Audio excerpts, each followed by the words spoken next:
namamaga yung abdo niya. Then nagkaroon na ng komplikasyon.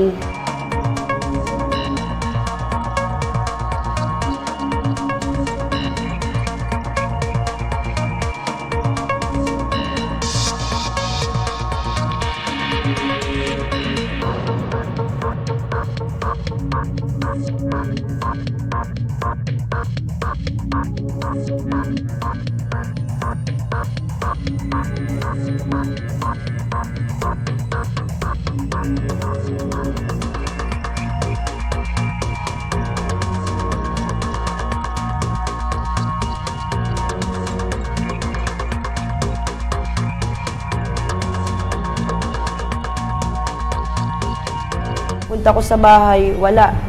Wala yung anak ko doon. Palabas na ulit ako ng bayad para hanapin dito sa labas yung anak ko.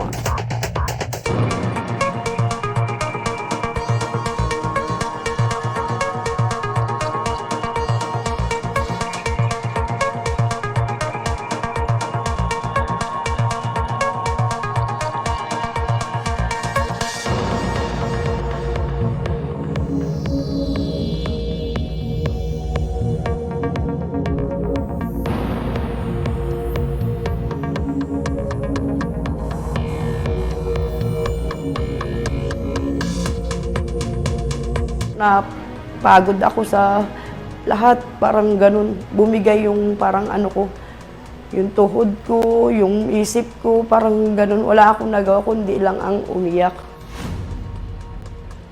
Na-confirm ko kasi talaga yung anak ko.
Base po dun sa sinumpang salaysay po ng pag-amin po nung suspect, makikita po dun na sinasabi po nito na kanya po itong tinalian po sa leeg.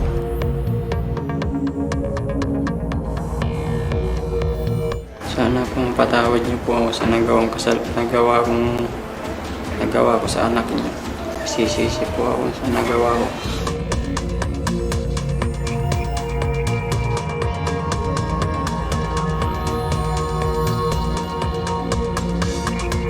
Gusto ko nga sana, ugutin ang kuko isa-isa, gugupitin yung kamay niya isa-isa, puputulin yung kamay niya isa hanggang sa siya nang humingi ng kamatayan niya, sir. Ganun sanang, yun parang siguro baka sakaring maramdam, yung ramdam niya, yung sakit, yung naramdaman ko.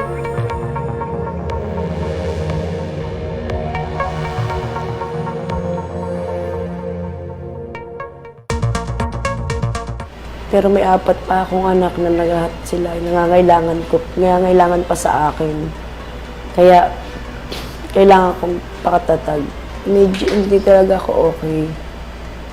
Na pinipilit ko kasi gawa ng mga anak ko, may mga anak ako, may apo pa ako.